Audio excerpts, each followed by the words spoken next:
Ao Arquivo Nacional. A gente tem a honra hoje de receber o Aquiles Breiner, que ele é curador digital da British Library. O Aquiles ele é graduado em Psicologia pela Universidade Federal do Ceará e ele tem em estudos latino-americanos pela Rijksuniversiteit Leiden, Holanda, é isso? Ele é mestre em Literatura Latino-Americana pela mesma universidade e mestre em Ciência da Informação pela Universidade da Cidade de Londres e doutor em Literatura Brasileira pela King's College, também de Londres.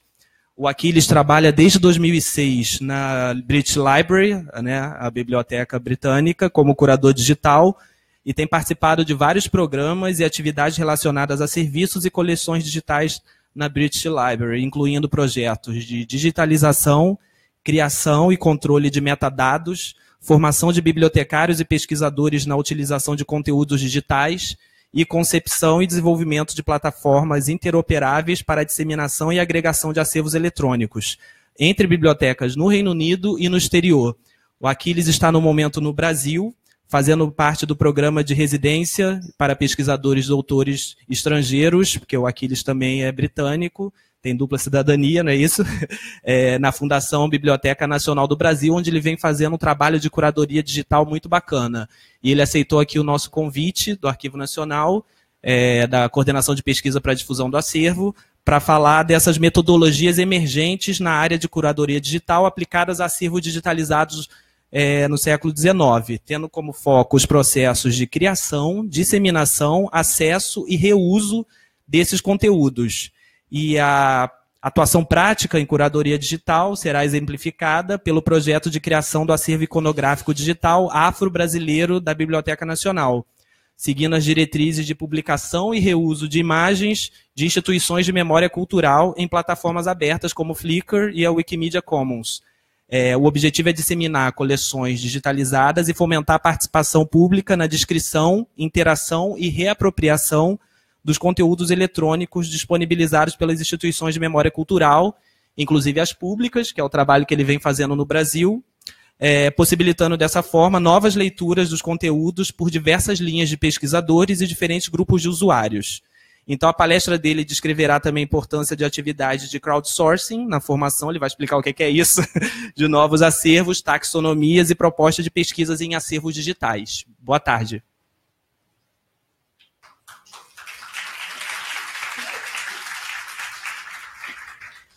Bom, boa tarde a todos. Obrigado. Eu queria agradecer ao Leonardo e ao Arquivo Nacional por esse momento onde me foi cedida a oportunidade de explicar um pouco sobre não somente o meu projeto como pesquisador em residência na Biblioteca Nacional do Brasil, mas também o trabalho que eu realizo como curador digital na British Library. Eu, na verdade, tenho uma ressalva a fazer, porque eu sei que o Arquivo Nacional tem passado por problemas... Obrigado. Tem passado por problemas significativos em relação ao orçamento e na semana passada, há 2 semanas atrás, eu estive visitando o arquivo, a equipe do Leonardo, que é a equipe de difusão e pesquisa com acervos, ou pesquisa e difusão de acervos, e fiquei muito impressionado com o número de coisas que são feitas no Arquivo Nacional com tão pouco, com orçamento tão baixo e cada vez menor, né? Então, eu queria parabenizar, mais do que agradecer, eu queria parabenizar o Arquivo Nacional por esse tipo de trabalho, essas atividades que estão sendo levadas a cabo, mesmo quando a situação financeira, a questão econômica do Brasil não se encontra tão positiva, tá? A minha palestra, eu vou tentar explicar, é muito difícil falar sobre curadoria digital realmente em uma palestra, e eu não quero centrar a minha atenção em curadoria digital como um todo, ainda que eu tenha de fazer algumas considerações do campo para que eu possa, então, adentrar o tema que eu quero trabalhar mais especificamente, que é a questão da criação de acervos já existentes, tá? A gente vê que hoje em dia há uma massa incrível de documentos digitalizados, né, pelas nossas instituições, só que esses documentos, às vezes, eles não são apresentados de uma maneira que seja fácil para o usuário, não somente de acessá-lo, mas também de reutilizá-lo, né? A gente, enquanto profissionais, a gente tende sempre a ter a visão de que o usuário vai entrar dentro do pensamento do arquivista, do bibliotecário, do museólogo, e vai entender a nossa linguagem. Quando a gente vê, na verdade, que na prática a coisa se passa de uma maneira muito distinta, né? Quando a gente fala em usuário, a gente não pode falar o usuário. A gente tem que entender esse grupo, essa categoria, como uma categoria plural, que tem as suas linguagens, que tem os seus valores, né? Então, a partir daí, a gente tem que facilitar o acesso ao acervo para que esses valores possam também entrar na nossa coleção. As nossas coleções, elas são formadas a partir de uma seleção do que a gente acha que seja importante ou não. Mas a gente dá voz também ao interpretar essa coleção, através dos nossos catálogos, das nossas taxonomias, e muitas vezes esse tipo de informação não é condizente com a informação que um determinado usuário possa querer oferir.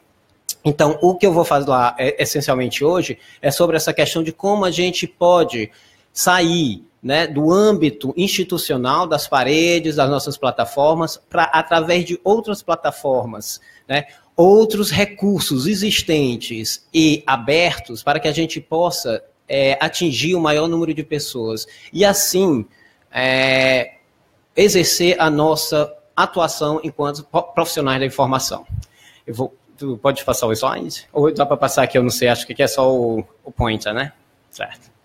Então, eu gosto muito de começar minhas apresentações com esses slides. Vocês veem aqui... Ops, não. Dá para passar, que bom. Agora já sei. Eu gosto de representar o ambiente digital nessa imagem, né? Onde, hoje em dia, o que a gente sabe que a gente tem muito conteúdo, mas a maneira como esses conteúdos estão sendo tratados ainda é muito deficiente, tá? A gente vê... Quem de nós não teve a experiência de citar, mesmo no artigo acadêmico, uma página web, para descobrir depois de 5 meses, quando o artigo for realmente publicado, de aquela página, aquele artigo desapareceu, né? Como é que eu, enquanto acadêmico, que estou desenvolvendo uma ideia a partir de ideias bibliográficas que eu coletei da web, como é que eu vou provar que aquelas ideias realmente existiram ou não?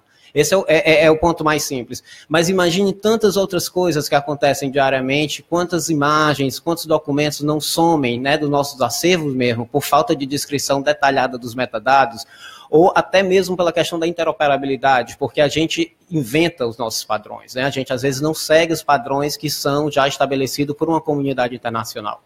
Então é nisso que a gente tem que estar atento. E eu vou falar muito sobre isso hoje, tá? Planificação. Quando a gente fala de digitalização, normalmente a planificação ela é deixada de lado.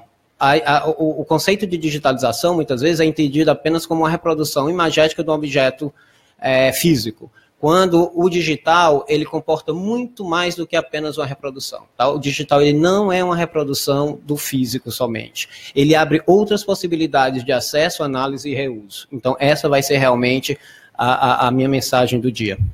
Então, aqui eu listei alguns das missões, né, que se nos apresentam hoje, que são novas, né, porque a gente ainda está aprendendo a lidar com esse digital.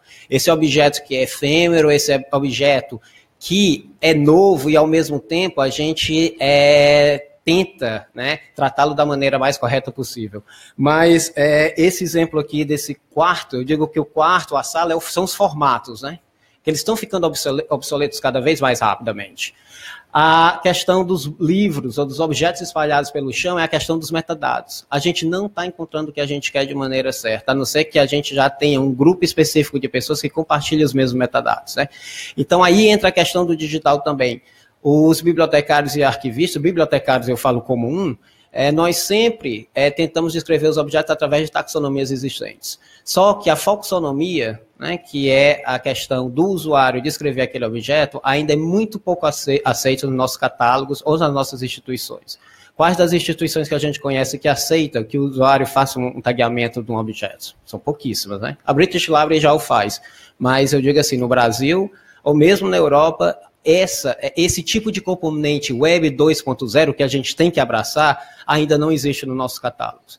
Como é que a gente pode superar essa deficiência com os parcos recursos que hoje nos apresentam? Essa é a nossa missão também. Não é cruzar os braços e pensar, vamos esperar até que as coisas se resolvam, porque nada se resolve tão facilmente, né?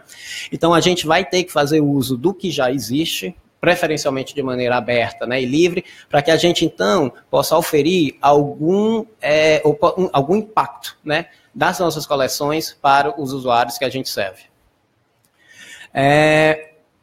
Então, eu resumo curadoria digital nessas regras, eu chamo regra dos 10 IN, né? É o que a gente quer, a integridade, integração, interoperabilidade, são componentes que são muito difíceis de serem, como é que se diz, alcançados, tá? Mas não quer dizer que a gente possa deixar o barco correr à solta sem estar pensando nesses pontos que vão dirigir a nossa prática enquanto curadores, enquanto bibliotecários e arquivistas.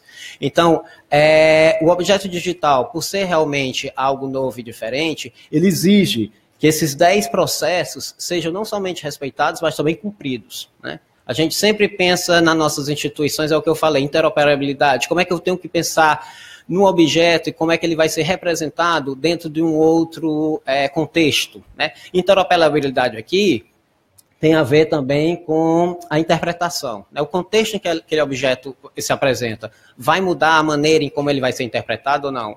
A gente quer que a interpretação seja livre, mas a gente quer uma integridade, também que a interpretação não mude o objeto em si. Então, eu não sei se vocês estão entendendo, mas apesar desses pontos estarem listados de uma maneira, né, elencados, né, em uma pontuação de 1 a 10, essa pontuação não é valorativa, né? Na verdade, eles ocorrem concomitantemente, tá? Eles estão sempre presentes na nossa prática enquanto instituições, né, de memória cultural. Então, a curadoria digital também passando, eu adoro repetir o termo curadoria digital e mostrá-la de diversas maneiras, porque o contexto ainda e o conceito da curadoria digital ainda é muito maleável, né? Ele nasce quase que concomitantemente com o conceito de humanidades digitais. A gente não sabe se é uma metodologia, se é uma ciência nova. Então, a curadoria digital, pelo objeto com que ela trabalha ser tão fluido, a gente também tem que ter um conceito fluido da nossa prática. Mas eu diria, aqui são os objetivos e aqui a maneira em que eles são alcançados, tá? E o conteúdo digital, que é o nosso material de trabalho, é a nossa fonte, né, de trabalho, ele vai ter que ser representado através de plataformas inovativas, integração não somente dessas plataformas, não somente dos objetos em si, mas da comunidade que usa, né? E que pode dar um valor, agregar valor a esse material, e pela extensão. Extensão aqui significa como é que a gente pode levar esses objetos, esses dados para fora das nossas instituições, né? Quando uma pessoa vai fazer, a gente diz hoje na questão, quando se discute catálogos, né, a questão do Web 2.0 também, é que a informação, a gente não procura informação, a gente acha informação, né? O exemplo clássico que eu uso é o Facebook, por exemplo, né? No Facebook eu tenho determinados parâmetros que vão indicar qual a informação que eu vou receber, né? Pelos meus gostos, por quem eu sigo, pelos meus amigos. Mas quando eu abro o meu Facebook pela manhã, eu não tenho noção do que me vai vir, né? Mas todas aquelas informações que vêm, a maioria são informações pertinentes ao meu interesse informacional, né? Então, é isso que eu estou dizendo. Eu não vou procurar hoje se o Caetano ou a Gal Costa vão fazer show amanhã, mas eu gosto desses dois cantores e de repente aparece na minha linha de tempo, né? E a partir daí eu faço a minha decisão de pegar aquela informação e reutilizá-la para o meu benefício, né? Esse comportamento, notem, não é um comportamento novo. Ele é novo pela interatividade, mas ele não é novo pelo modelo que ele representa. O leitor de jornal do século XIX tinha esse mesmo tipo de experiência. Se você pensa no jornal, o jornal é um recorte de informação, né? O jornal você tem notícias locais, mundiais, fofocas, colunas, advertisement, né, propagandas e tudo mais. Então você vê que o usuário também se deparava com informação muitas vezes que ele ou ela não esperaria encontrar naquele jornal. Eu posso ser um leitor ávido para saber sobre a política, né? Mas de repente eu encontro uma notícia sobre um evento mundial que vai me chamar mais atenção do que aquela notícia que eu realmente esperava encontrar, né? Então a gente chama esse tipo de comportamento um comportamento serendíptico é uma palavra longa, que é a serendipidade. É uma palavra, inclusive, é uma palavra inglesa. Serendipidade é esse encontro de algo através do acaso, né? É a questão de você estar numa livraria, por exemplo, e você vai já com o livro que você queira comprar, né?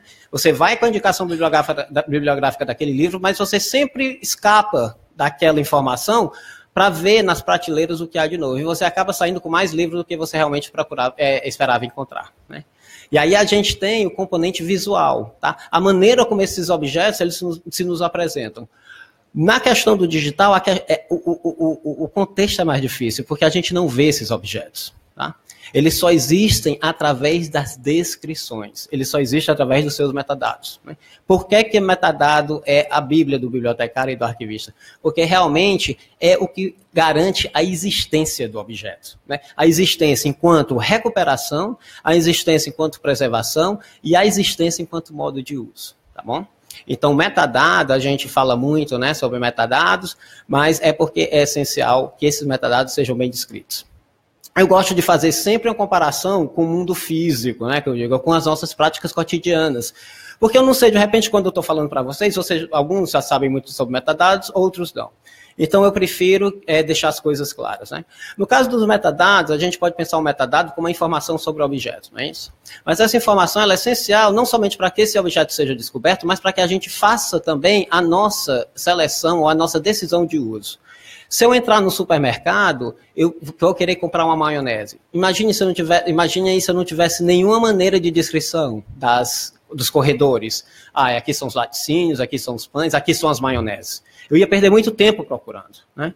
Até que eu encontrasse a tal da maionese, se eu não tivesse o metadado, o nome da maionese, as informações nutricionais, né? Se é light, se não é, o que é que contém, isso tudo é metadado. Tá? Então a gente vive num mundo que o metadado não é só para o digital, né? O metadado ele está embutido em todas as atividades que a gente faz no cotidiano na questão da informação, né? Só que, como eu falei, no digital, o objeto em si, ele não pode ser visualizado, né? Quantas vezes a gente não cria aquelas bibliotecas enormes no Kindle para esquecer depois o que é que a gente tinha? Na sua estante lá da sua biblioteca, você está vendo os objetos. Você pode nem estar consciente da existência dele, mas você vai ter que passar um dia os olhos por aquela estante para descobrir que você tinha aquele livro, aquele texto que você não, né, nem lembrava. No digital, não. O metadado, sem o metadado, esse tipo de encontro com esse objeto vai deixar de existir, tá? Então, o termo curadoria digital, voltando aqui, né, para o nosso tema, ele, na verdade, tem sido definido muito amplamente pelo DCC, que é o Digital Curation Center, tá? Eu não vou abrir agora os links, eu vou abrir só alguns links, porque, na verdade, eu pus muitos links, porque eu quero disponibilizar esse material para vocês, para que vocês possam depois abrir os links e ver os exemplos aqui na prática que eu estou apontando. Então, a curadoria digital, conforme a definição do Digital Curation Center, ele envolve a criação, manutenção, preservação e agregação de valor, né? Durante toda a sua vida útil. A gente não está dizendo que o objeto vai ser, como é que se diz, preservado para uma eternidade. Ele tem de ser preservado enquanto ele tiver utilidade. Aí se pergunta, mas quem é que vai decidir pela essa vida útil? É o prazo de vida útil do objeto. Vários fatores entram em conta, tá? Mas aí também na questão da planificação, que eu vou falar um pouco mais detalhadamente depois, a gente já tem que saber o que é que a gente vai fazer com esse objeto, quais os outros objetos que esse objeto vão gerar e como a gente vai tratar das informações derivadas desse objeto que a gente disponibiliza, tá bom? Então, tem o Digital Curation Center, ele é mostrado em termos desse modelo, que é um modelo circulatório, tá? Ele não é estático, mas só que se esse modelo for representado por ações, a gente tem essas diferenças, tá? Também eu não vou me adentrar em cada uma delas, porque cada uma delas levaria... Isso que eu estou falando para vocês, esses modelinhos, eu ensino um semestre todo. Tá? Então não dá para em 2 ou 1h30 a gente trabalhar com todos. Mas a questão, ações completas essenciais são as ações que começam antes mesmo de você pensar em o que fazer com o objeto digital. Tá? Essas ações que são descrição, plano de preservação e observação. Tá? Isso está no planejamento. No caso da digitalização, antes mesmo de você digitalizar o objeto, você tem que ter isso em mente, né? Aí eu volto a falar daquela questão da maioria das instituições que a gente conhece, que vão digitalizar o objeto porque tem um recurso, mas não pensa no porquê, né? Quem vai utilizá-lo. Pensa, vamos digitalizar porque é uma maneira de preservar o físico. Então, a mentalidade aí já define o campo com que a gente trata hoje os objetos digitais existentes, né, nas nossas instituições. Então, a partir dessas ações completas, vocês veem aqui que se fala em descrição, plano, observação e participação. Isso daqui é que eu vou falar hoje, tá? Que é como é que a gente pode não somente observar os usuários existentes, mas como a gente vai também tocar ou vai atingir outros usuários que possam beneficiar da informação que a gente alberga nas nossas instituições. Ações sequenciais, elas acontecem depois da planificação, né? É a ação. Vocês veem aqui que a palavra ação, a conceitualização, criação, avaliação, ingestão, né? Então, tudo isso, aqui você vê o plano de preservação e aqui você vê a ação de preservação, né? São duas etapas diferentes. Tá? Você tem que ver qual o objeto, como é que esse objeto, qual o formato em que ele foi gravado, como esse formato vai evoluir através do tempo, que a gente não sabe, a gente não pode fazer nenhuma... ter nenhuma ideia de quando um formato, uma nova versão vai aparecer no mercado ou não. Então, mas a gente tem que estar atento para que quando esse formato mude, né, ele possa também, o objeto ele pode ser migrado de um formato a outro, para que a gente não perca a informação ali contida. E as ações ocasionais, que é o descarte e reavaliação. Você pode também descartar um objeto digital, tá? E dependendo, né, da questão da utilização. Você pode descartá-lo porque você resolveu digitalizá-lo de uma maneira diferente, né? Você digitalizou um arquivo em PDF, tem esse arquivo, mas você agora quer uma imagem TIFF e depois transformar dessa imagem TIFF em PDF. Você pode reavaliar e descartar o que você não usa, né? Então, a questão dos conteúdos natos digitais. Eu dividi essa apresentação em dois. Na verdade, o digital é o digital, mas eu ainda gosto de trabalhar com binarismo. Os documentos digitalizados e os documentos que já nascem digital, porque às vezes também é interessante que a gente veja a diferença entre os dois, né? Os conteúdos natos digitais, para vocês terem uma ideia, a quantidade de dados que a gente cria por dia nas mídias sociais, essa estimativa, eu não tenho uma fonte dela, e ela foi, na verdade, eu acolhi no ano passado, eu não sei se mudou, tá? Eu acredito que continua a mesma. Então, o Twitter, a gente produz 7 terabytes de informação por dia, e o Facebook 10 terabytes. Então, até 2020, a gente vai ter algo aproximado em 35 zettabytes, que é 1,1 trilhão de gigabytes de informação. Eu gosto de mostrar esse quadro aqui também, porque ele é mais gráfico e nos ajuda a compreender melhor a dimensão, né, desse material. Vocês veem que eu não sei se está fazendo alguma interferência, tá bom? O 1 gigabyte você pode armazenar 960 minutos ininterruptos de música, né? E você vê ali que o 1 zettabytes você gravaria 2 bilhões ininterruptos de música. Imagine a gente falar de 35 zettabytes. Eu estou recebendo um eco, não sei se vocês estão ouvindo, né? Não sei se dá para... Não sei se sou eu falando muito perto, acho que não. O celular não está aqui.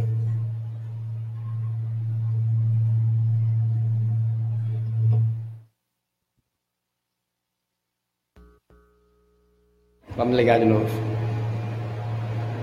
Pronto, acho que... Tá bom, acho que melhorou bastante. Começou de novo. Será uma...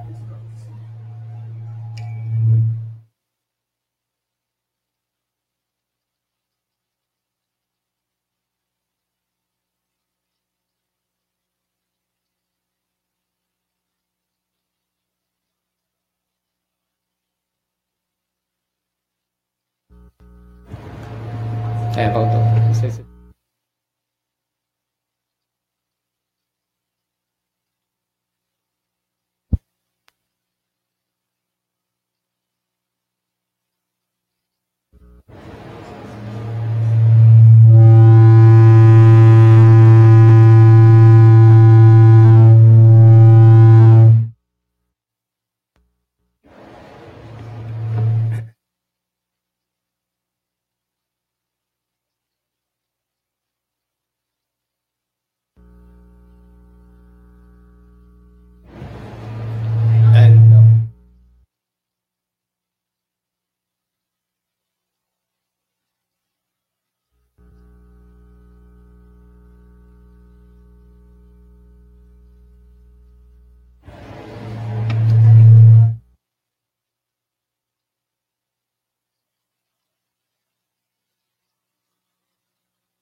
Ótimo, ótimo, acho que agora melhorou, né? Então, como eu estava falando, uma das grandes preocupações que existem hoje, né, na comunidade arquivística e principalmente nos arquivos, é o número de informações digitais que são produzidas somente nesse formato e que desaparecem anualmente, né? Só em páginas web, acredita-se que 70% das páginas web que aparecem num determinado ano, elas desaparecem, né, no período de 8 a 12 meses, tá bom? E se você pensar nesse potencial de número de informação em página web que está desaparecendo, a gente compara esse tipo de comportamento, atividade, com uma Idade Média, né, onde a informação não era preservada. Daí que os arquivistas e bibliotecários denominam, né, que essa época, a época da Idade das Trevas do mundo digital. Tá? A gente está perdendo muita coisa porque a gente ainda não se dá conta, né, da efemeridade desse tipo de material, de informação.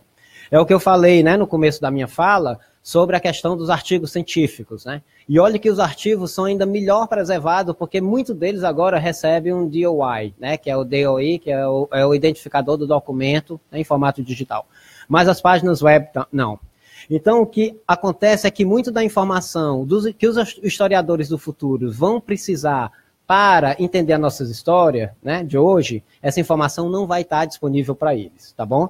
Eu ponho aqui até uma página do governo, né, estadunidense sobre o press release, né, a nota de imprensa que foi posta na página web do governo norte-americano durante a questão da proibição, né, de alguns países islâmicos de cidadãos desses países que eles pudessem entrar nos Estados Unidos, né? Essa página foi tirada do ar, tá? Então, para o historiador do futuro, esse tipo de informação seria de suma importância para entender a trajetória, né, o binarismo do mundo atual, né, nesse sentido da sociedade norte-americana. Só que nos Estados Unidos há uma associação, porque realmente é uma associação, é quase como uma ONG, chamada The Internet Archives. Eles estão arquivando esse tipo de material, tá? No Brasil, a gente não tem esse tipo de ação ainda. E eu pergunto a vocês, quais das suas instituições vêm arquivando as suas próprias páginas web, né? Digamos assim, eu não sei no Arquivo Nacional, mas eu acho que a Biblioteca Britânica não arquiva suas páginas web, né? E se a gente vê as páginas web, elas nascem no final da década de 90, né? Quantos anos aí nós já perdemos? Quando eu falo do arquivamento, não é nem somente da informação ali contida, mas do contexto em que aquela informação aparece. Tá? Então, é de suma importância para que nós, como profissionais, comecemos hoje a pensar que esse tipo de informação ela é muito mais efêmera do que a gente imagina, né? E que a gente tome uma ação no sentido de que a gente crie possibilidades de preservação. E aqui eu pus 2 exemplos, né? Um é o arquivo de páginas web no Reino Unido, tá? E o outro exemplo seria o arquivos, né, da Internet Archive. Eu fiz uma busca no domínios.br, que é o índice de estatística, né, de endereços no domínio .br, que é o domínio.brasil, de quantas páginas web haviam sido registradas, tá? Desde 96 até hoje. Nós temos algo em quase como 4 milhões de páginas web. Quantas delas ainda existem? Menos da metade que isso, tá? Então essa informação desapareceu. A gente tá falando aqui em página web, imagine blogs também, né? Quantos autores, né? Principalmente na literatura contemporânea, eu estava agora na Flick, acabei de chegar de Paraty, na verdade, e você vê que as discussões ainda se envolvem dentro da produção literária do papel, né? Da publicação no formato físico. Mas você vê que a maioria desses escritores jovens que estão produzindo agora em formato físico, eles têm um blog que o acompanha, ou eles começam a publicar a partir desses blogs, né? Se você, no futuro, for fazer uma pesquisa sobre a produção do material desse escritor ou escritora, você vai ter perdido, então, uma parte significante dessa produção se a gente não começar a fazer esse tipo de arquivamento, né? Se vocês quiserem, eu pus o link aí também, vocês podem ver esse domínio, você vê a evolução realmente não somente das páginas, mas dos formatos, né? Que eles aparecem e desaparecem, né, no domínio.br. E aqui é o link que eu não vou mostrar agora, por questões de tempo, do International Internet Preservation Consortium, IIPC, que é justamente esse consórcio que discute as questões do arquivamento de página web. A maioria dos países, né, fazem parte desse consórcio, e o Brasil ainda não, o que eu acho vergonhoso, tá? O Chile é o país, por exemplo, na questão da página web, as bibliotecas nacionais, elas consideram, se elas forem realmente, se o termo biblioteca nacional estiver atrelado ao conceito de preservação do patrimônio, né, nacional, ela tem que considerar também esse tipo de publicação, tá? Que são as páginas web. O Chile é o único país na América Latina que tem uma lei de depósito legal específica para conteúdos digitais, o que inclui páginas web também, tá bom? Então é muito importante que isso seja debatido hoje no Brasil. Esse debate não há, ou porque não querem debatê-lo, né, ou porque não pensaram ainda, né? Então, eu acho que o momento ele é mais do que oportuno para que nós travemos esse debate, que esse debate seja realmente, que leve a políticas, a ações culturais que possam salvar o patrimônio, o nosso patrimônio cultural, né? Então, a história das páginas web no futuro vai ser o erro 404, que eu sempre digo, né? Mais e mais a gente vai encontrar. E eu vou mostrar a vocês que não somente esse erro acontece em páginas web, né? Acontece nas nossas próprias instituições, tá bom?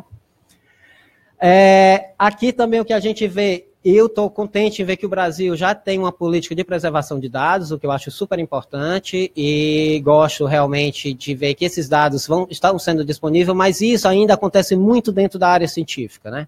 Os dados das instituições de memória cultural, né, e quando eu falo dados, eu uso a palavra dado no sentido mais amplo do termo, dados, objetos, esses ainda, a preservação, ela não é muito bem discutida, né? E quando ela é a nível institucional. Quer dizer, se aquele objeto mudar, né, mesmo de um servidor onde ele esteja hospedado, ele vai ser perdido. E eu vou mostrar esses exemplos, né, na prática do que eu venho encontrando, tá? Arquivos, a gente chama arquivos híbridos ou manuscritos digitais, né? Hoje em dia, todos nós utilizamos processadores de textos para escrever, né, os nossos trabalhos, TCCs, teses, os escritores usam esses processadores, né? Antes, a gente poderia ter um arquivo dos manuscritos, né? Eu poderia até ter um texto datilografado, mas eu tinha aquele texto ali presente que pudesse ser preservado sem nenhum problema. Ou então, porque eu pudesse acompanhar a evolução do texto, através de rabiscos, através de mudanças no texto. Hoje em dia isso é muito difícil, porque a gente está usando os nossos computadores e a gente está jogando fora o que realmente não é mais, né, utilizável. E esse material que a gente não está guardando, ele ainda, mesmo que a gente delete a informação daquele computador, aquela informação deletada, ela fica preservada no HD do computador, tá? Você talvez não tenha noção desse tipo de preservação que é feito, mas ela é muito importante. Então, o que a British Library tem feito é coletar os aparelhos, né, de escritores, claro, selecionar os escritores, os acadêmicos, e utilizar software forense para extrair informação que foi dali deletada, que foi ali modificada. Imagina, para quem estuda a genealogia do texto, né, de um autor, é muito importante para que a gente veja que um livro, até ele ser publicado, ele passou por várias transformações, né? E que essas transformações elas possam ser não somente observadas dentro do contexto em que o documento foi criado, mas também nas relações que esse contexto apresenta com outros. Por exemplo, e-mails, né? Um escritor que está debatendo com outro através de e-mails sobre a tessitura daquele texto, né, daquele livro. A gente pode recuperar essa informação também, e a gente pode fazer que esses dados sejam analisados de maneira conjunta. E isso o mundo digital nos oferece, né? No mundo físico a coisa é mais diferente, porque as cartas se perdem, né? Os documentos às vezes também desaparecem, mas no digital a gente pode recuperar isso. Então, é uma técnica que a gente vê de preservação desse tipo de informação, é coletar também, não somente o material produzido impresso, ou mesmo os textos produzidos no computador, mas impresso na impressora, mas que a gente tenha também os computadores e os equipamentos que possam ler esse material. Vocês veem aqui que eu tenho uma coleção de um biólogo, que inclusive estudava muito sobre a Amazônia, né? Amazônia. E aqui você vê que ele gravou informação em vários formatos, cartões perfurados, fitas magnéticas, né?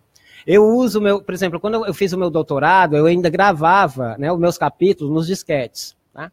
Quando eu fui, no futuro, publicar a minha tese, no futuro que eu digo, no prazo de 2 ou 3 anos depois que eu terminei, eu publiquei a tese, e eu não conseguia recuperar a informação, porque eu não tinha, os computadores não vinham mais com a entrada para disquete. Então, eu fui comprar aquele periférico, né, que você tem com um USB que você pode pôr no seu computador, e fiquei muito contente de, enfim, poder acessar a informação no meu disquete. Para o meu grande desconforto e descontentamento, quando eu insiro o disquete, eu vejo que o sistema operacional já não suportava aquele tipo de leitura daquele código, tá? Então, eu perdi a informação. Aí, o que eu tive que fazer, eu tive que pegar a minha tese impressa, que eu tinha entregue à universidade, né, e migrar para PDF, para a partir daí poder trabalhar no texto para o livro, né? Então, você vê que uma coisa que eu poderia ter mantida, né, ainda viva através da migração de formato, porque eu não estava utilizando, eu acabei me esquecendo dela. E quando eu precisei reaver aquela informação, eu só encontrei o formato em que ela foi gerada ou gravada. A informação havia desaparecido por completo, né? Então a gente tem que pensar nesses níveis mesmo, da vida prática, tá? O que eu estou falando aqui não é somente algo que se trabalha, né, nas bibliotecas, arquivos e museus, é no nosso cotidiano. Esse tipo de preservação, também existe um consórcio que é o BitCurator, que ele é um consórcio de instituições norte-americanas e europeias, eu não sei se há alguma instituição na América Latina, talvez o México, que também tem entrado nas discussões. A gente tem tentado determinar e estabelecer modelos de práticas que sejam não somente interoperáveis, mas que possam ser inteligentes, né?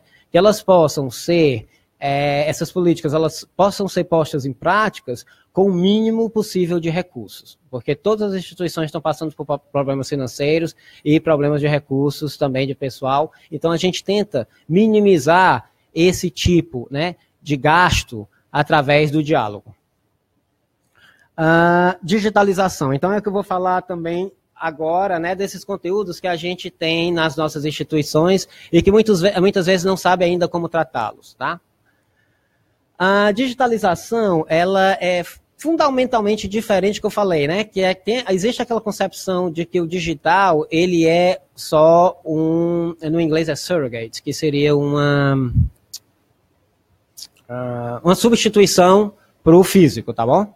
Não é isso. A gente vê que o físico tem lá o seu valor. A gente vê aqui uma folha do manuscrito, você vê que parte desses manuscritos, né, a folha está rasgada. E você perdeu alguma letra, alguma frase, mas isso não tem tanta importância porque você ainda pode recuperar, através do contexto em que esse objeto se encontra, você pode recuperar toda a informação ali contida, tá? Às vezes uma palavra rasurada ou uma letra, né, que foi um rasgão de uma página, que se foi perdida, você não tem problema enquanto a interpretação do documento. No digital não tem isso. O digital são bits e bytes, né? É tudo ou nada, é 1 ou 0. Você perdeu 1, 0, 1 byte, 1 bit, o documento todo desaparece, né? Então a gente está lidando com algo totalmente diferente, né? Então essa questão do tudo ou nada, 880, é muito importante para o digital. Sem falar de que isso daqui não faz sentido nenhum para mim, tá?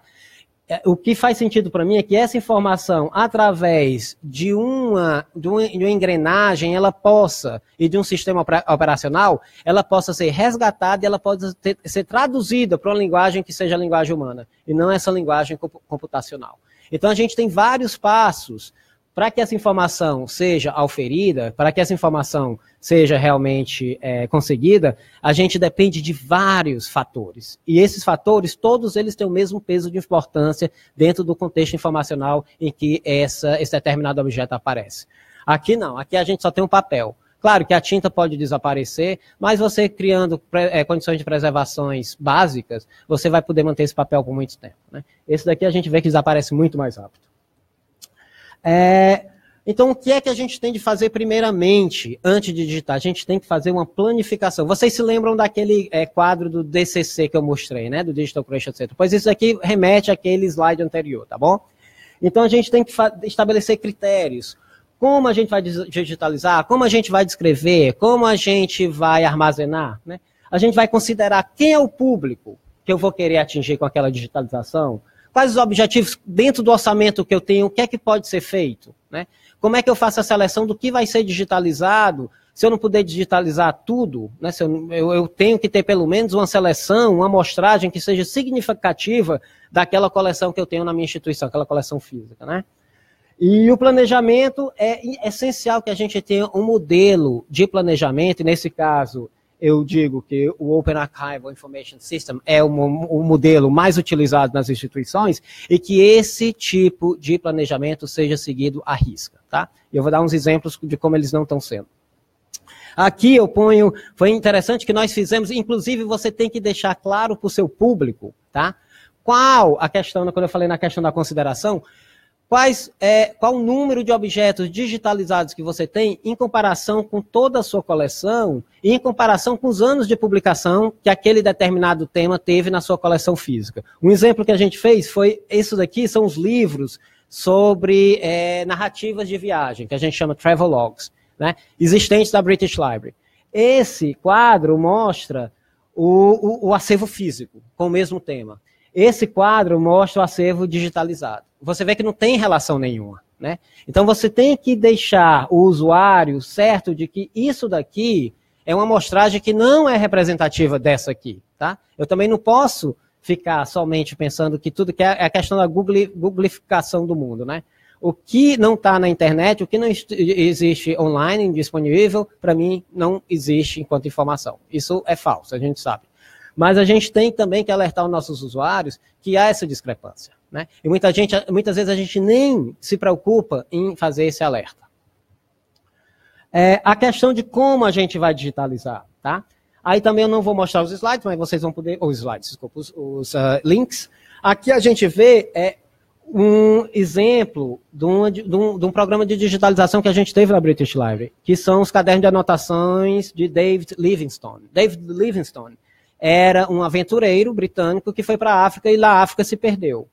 Ele fazia as anotações dele, a um certo momento o papel acabou e já não tinha mais tinta para a sua caneta. Ele tinha maços de jornais que tinha levado consigo, tá?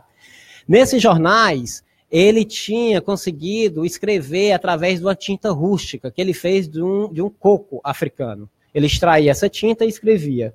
Com o tempo, você vê aqui a página do jornal, com o tempo as anotações começaram a desaparecer. A qualidade tanto da tinta quanto do jornal, né, não permitiu que essa informação ficasse gravada por muito tempo. A biblioteca gravou esse material, ainda que não houvesse aí uma maneira clara de reaver essa informação, né? Com o mundo digital, a gente pôde fazer fotografias com vários feixes de luz. E o feixe de luz, dependendo da modalidade que você regula, ele vai deixar para trás, né, o que já estava evidente para realçar o que está em pano de fundo, né? A partir dessa técnica de imagem multiespectral, na digitalização, foi então que a gente pôde reaver todo o conteúdo de David Livingstone, que estava perdido há quase 100 anos. Né? Então é isso que é interessante, aí que eu estou falando dos critérios que a gente usa, por que a gente digitaliza, qual a finalidade, né? Então, esse tipo de técnica teve esse benefício, né? A digitalização tridimensional para museu, né? Eu tenho aqui os links também que vocês podem ver depois. É incrível fazer digitalização de objetos em sua tridimensionalidade. Que você vê, por exemplo, principalmente os livros com encadernações luxuosas, né? Como é que você vai representar aquele objeto? Aquela encadernação, às vezes, é muito mais importante do que o conteúdo do livro, né? Ou no caso do missário, do livro de horas, que tinham todas as suas encadernações especiais, você gravar, representá-lo tridimensionalmente, enriquece o valor do objeto para o usuário, tá? Porque o usuário vai ver, né, a riqueza dos detalhes a partir daquele modo que foi digitalizado. E, por fim, uma sacação maravilhosa de um grupo de pesquisadores britânicos também, com a questão dos pergaminhos herculanos. Né? Na época da erupção do Vesúvio, bibliotecas e arquivos foram queimados praticamente. Tá? E o que aconteceu foi que muitos desses pergaminhos que estavam invólucros, eles viraram carvão. O objeto em si, apesar da informação ter sido perdida, porque era um carvão, né, ele foi mantido pelo museu. Tá? Se você abrisse o invólucro, claro que tudo que ali tivesse contido se desfaria, que o carvão, né, vocês sabem como é, ele fica sólido quando está junto, mas ele facilmente se desfaz muito fácil quando já você separa esses boundaries, né, esse invólucro.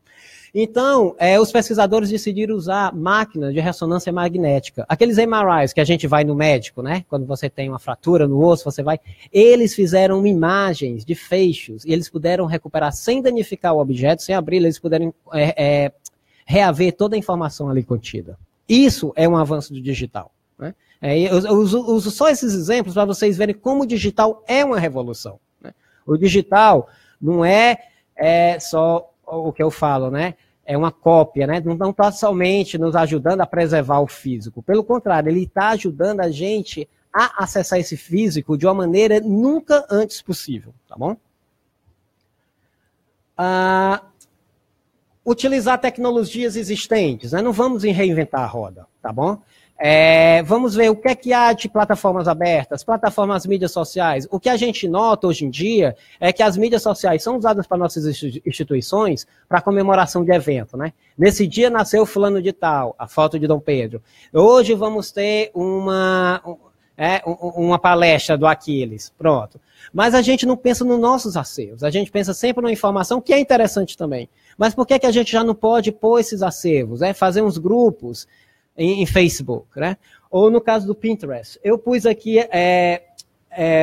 alguns links da British Library, mas eu tenho que fazer uma ressalva que essas mesmas mídias são usadas pelo Arquivo Nacional, tá bom? O Arquivo Nacional tem uma página de Pinterest que é maravilhosa, o Arquivo Nacional tem uma página de SoundCloud, só que o que eu notei na página do arquivo, eu posso estar enganado, é que há, por exemplo, há palestras gravadas. Eu não sei se há do acervo. Vocês têm um acervo de fitas, talvez, né? Então, isso é interessante também. Na British Library, por exemplo, a gente pegou aqueles, não sei nem como é que se chama, não são discos de cera, cilindros de cera, né? E a gente digitalizou e disponibilizou tudo no SoundCloud. Né? A gente não espera que os usuários descubram que a gente tenha som numa biblioteca, porque ninguém, né, faz essa símile. Biblioteca tem a ver com livro, tanto a própria etimologia da palavra. Então, para que as pessoas não tenham que ir para a British Library e descobrir o som que elas querem, a gente põe nas mídias, muito mais fácil, vai ser indexado pelo Google, é a mídia realmente que fala a linguagem de um público diferente, que o público que a gente conhece, a gente já sabe que vai buscar nas nossas páginas, mas o que a gente quer agora é que o público que não conhece os nossos acervos, ele possa ter acesso a eles, né? E tem acesso a eles fora, né, das nossas redes ou das nossas plataformas institucionais. Então, a questão do planejamento envolve tudo isso também, né? E como eu falei, esse é o modelo que a gente usa, para planificação e execução dos planos de inserção ou ingestão de objetos digitais, busca e disponibilização para os usuários. O que é muito importante, pelo menos para mim, eu também não vou ter tempo de ir dentro desses, né, de cada um desses tópicos, mas para mim o que é de essencial importância e que eu acho que muito poucas instituições estão fazendo hoje é trabalhar, desculpa, eu sempre me engano aqui, com esse PSI, tá? Que é o pacote de submissão de informação. As instituições, se você for pensar, muitas delas, elas só arquivam as imagens, tá? Uma imagem TIFF para preservação e outra JPG para disponibilização para o usuário. Mas ela pensa, e o metadado, só os metadados catalográficos. Elas não pensam, às vezes, no OCR. O OCR, que eu não sei se vocês são familiarizados com o termo, mas eu vou explicar daqui a pouco o que são os reconhecimentos óticos de cada letrinha que forma as palavras. O OCR, ele não somente apresenta a palavra, daí, né, os instrumentos de busca que a gente tem, num texto digitalizado, mas ele também, que é um tipo de OCR, que é o OCR alto, ele vai mostrar a estrutura de uma página, né, o que é que contém ali, cada palavra, onde é que ela aparece na página, de modo que se eu pegar esses OCRs e pôr no navegador, o navegador vai me mostrar a estrutura do texto tal qual ele era representado na imagem digital, tá? Porque o digital é uma imagem. Você vê um texto, mas aquele texto não faz sentido nenhum para um computador. Ele faz para a gente reconhece naquela imagem aquele texto. O computador ele só vai conseguir reinterpretar aquele texto, ou interpretá-lo e mostrar para você no navegador, se ele tiver os OCRs estabelecidos, tá bom? Mas eu vou explicar isso com mais calma. Então, esse pacote de submissão de informação se refere justamente a isso, né, esses OCR. Que na humanidade digitais, o OCR é muito mais importante do que a própria imagem do texto. Com o OCR você pode fazer mineração de dados, você pode fazer extração de ontologias, e eu vou mostrar um exemplo prático do que a gente fez também. Então, é esse tipo de dado que é essencial para o pesquisador digital, não é a imagem. Tá? Então, a gente tem que ver. E esse OCR só pode ser oferido a partir do digital.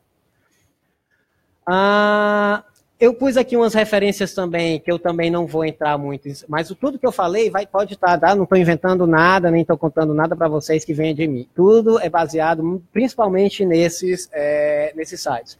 Terceira que eu chamo a atenção, porque muitos dos objetos que a gente tem, que não foram, que eu digo, imagens, né, de livros ou outros tipos de documentos textuais, que não foram OCRizados, a gente tem software que você pode passar pelo software as imagens para que a extração do OCR possa ser feita. O modelo mais tradicional e melhor é que essa OCRização seja feita no momento da captura da imagem, tá? Que a gente não espere que o OCR seja feito logo após a captura, porque isso vai nos organizar, vai nos deixar muito mais cômodos, no sentido de que você sabe que aquele documento já foi OCRizado. Quando você não sabe, você vai passando, vai escolhendo, acaba que você esquece de um documento, OCRiza um documento já OCRizado. Então, a prática diz que a OCRização deve ser feita no momento exato da captura. Aí vocês podem ver esses sites depois. Plataforma de acesso e interação, tá? Importantíssimo. Eu acho também, eu queria mostrar só alguns desses sites, se for possível. Será que a gente pode ver no Codex Sinático primeiro? Não sei quem aqui está. Para que a gente vai digitalizar? A questão do Codex Sinático. O Codex Sinático, ele é o registro mais antigo em grego clássico do Novo Testamento. Ótimo. Tu poderia ir ver See the Manuscript aqui na... aqui. E se tu puderes, livro, aí vamos, pronto, esse livro está ótimo. Então o que a gente fez, a gente não somente reuniu o Codex, a maior parte estava na British Library, mas 4 outras instituições, elas tinham parte desse Codex. Então a British Library ia simplesmente reuni-los, né, e apresentá-los para o usuário. A gente pensou, vamos fazer algo mais inteligente? Aí quando você pensa no seu usuário, né, os objetivos que eu falei, vamos criar uma plataforma onde esse documento, como muitos desses pergaminhos estão, né, faltando no texto, vamos criar uma plataforma para que acadêmicos possam discutir quais as possíveis palavras que estão faltando nesse texto. Tá? Então você vê que as palavras entre colchetes, ou parênteses, não sei, elas são as palavras que faltam. E aqui são as palavras que estão no texto, mas que os acadêmicos estão em dúvida sobre o seu significado. A gente cria uma plataforma para que esse objeto seja analisado e que enriqueça o valor do objeto. Qualquer pessoa pode ter acesso a esse documento, tá bom? E se você for um especialista no Codex Sinaiticus, você não precisa estar, como eu falei, reinventando a roda. Você vai ter aqui informação essencial já que poderia levar anos para um pesquisador somente realizar. Se tu puderes ir aqui no... aqui você pode, se tu pudesse clicar aqui no Physical Description, aqui a gente oferece também, não está aparecendo, mas vamos ver aqui. Agora vai. Ou então vamos para outro livro. Se tu fores aqui no livro e for um livro mais tardio, aqui, aí for no Obadiah ou Joel, não sei se tem. Vamos ver se ele vai. Aqui a gente já vê um livro mais completo. Aqui a gente já vê. Então a gente já vê a descrição física, todo o tratamento que foi feito nesse objeto, tá bom? E isso é muito importante para conservadores. Então, quer dizer, a gente, com a digitalização, a gente não oferece acesso somente ao texto. A gente oferece acesso ao contexto que esse texto se apresenta. Isso é muito inovativo, né? Isso é muito inovador, aliás. Então, você pensa nesse sentido do objeto, não somente numa fonte de informação. A informação está contida em todo o aspecto de referencialidade a esse objeto. Inclusive, as discussões dos acadêmicos em torno dele, tá? E aí você vai. Acho que a gente pode voltar para aquele outro, para o slides, né? Ou para o slides do... Só para eu ver. Pronto. Eu não vou em todos esses. O Casebooks Project é ótimo também. Ele foi desenvolvido pela Universidade de Cambridge. São notas de médicos, acho que da era elizabetana, tá? Elizabeth I, e que eram notas de espaço. Dá para só clicar? Só porque eu quero mostrar, porque é muito arquivístico, né? Como eu estou no arquivo, eu gosto de mostrar as coisas que têm mais a ver com as coleções da casa. Então você vê que aqui não há transcrição, o texto foi digitalizado, mas o que a gente quer é obter certas informações sobre aquele texto. Porque, na verdade, vamos ver se ele abre. Aí você pensa também em um outro modelo de você agregar valor ao texto. Se você vê o texto aqui digitalizado, esses fragmentos quase são imperceptíveis. Imagine transcrever esse tipo de documento, ninguém vai entender. Então, o que é que a gente fez? A gente começou a trabalhar com transcrição de determinados parâmetros. O que é que o texto diz? Quem é o consultante? Quem é o consulente? Qual o tipo de diagnóstico apresentado? O que a gente está oferecendo, né, são informações categorizadas. A gente quer uma informação precisa. Isso é muito bom para o estudioso que vai trabalhar com isso, porque ele vê justamente a informação que ele quer, sem de ter que ir por todos esses, né, essa documentação que está apresentada de maneira errática e mesmo caótica, tá bom? Você pode soltar lá, obrigado. Os outros são interessantes. Esse é um projeto que ainda a gente está desenvolvendo na British Library. É uma transcrição, tá? Automática, que eu vou falar daqui a pouco também, de manuscritos, só que a gente quer transcrever e mostrar a palavra transcrita em HTML, ou XML nesse caso, ao texto original. A gente quer apresentar o texto e a transcrição, e você pode clicar na palavra e aquela palavra vai aparecer no texto original. Bem importante. Só um outro, porque eu adoro esse tipo de... deixa eu ver. Eu tirei um que eu adoro também. Esse de Archaeology of Reading. Esse daqui, outro tipo de digitalização. A gente tem muito documento anotado, né? Está cheio de anotações marginárias. Então a gente pensou, vamos fazer um tipo de coleção de autores que fossem lidos, por exemplo, os textos anotados de Machado de Assis. No que importa ali não é nem tanto o texto, mas o texto no contexto das anotações de Machado de Assis, tá? Se você abrir, dá para tu abrir só esse daqui que está anotado, ou esse. Então a gente transcreve as anotações, aqui não precisa nem transcrever o outro, você vê que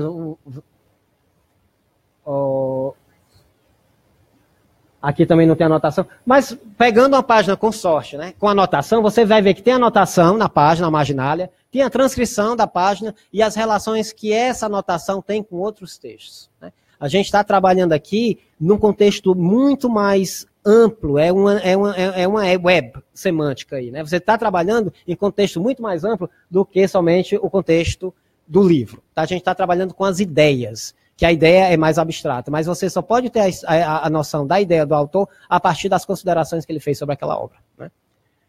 A gente pode voltar lá para isso. Obrigado pela tua ajuda, está sendo ótimo, que eu tenho... Então, The Chemistry of Isaac Newton é outro, também não precisa abrir, mas o Newton ele usava parâmetros e descrições muito interessantes, ele usava aqueles símbolos astrológicos, né, astronômicos, aliás, então a gente tenta transcrever esses símbolos também, né, e que a gente faz o que diz que é uma transcrição diplomática. Transcrição diplomática é aquela que não somente transcreve o texto, mas transcreve tudo o que faz parte daquele contexto em que o texto ele é mostrado. Omissões, né, palavras rasuradas, então você faz essa anotação. A gente pode ir para o outro slide? Claro, desculpa. Acho que eu estou ficando. Aqui eu não vou mostrar muito, mas aqui transcriptório, muito importante, é um programa desenvolvido pela comunidade europeia, financiado e desenvolvido pela comunidade europeia, que é uma automatização que a gente chama HTR, Handwritten Text Recognition. É o OCR para manuscrito, tá bom?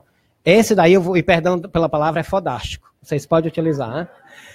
O negócio é que você tem que ensinar a máquina a entender aquele manuscrito, tá bom? Se você tem que ter o corpo bem significante daquela mão, né, daquele manuscrito, para que a máquina possa entender e possa diferenciar as letras e começar a juntar palavras, né?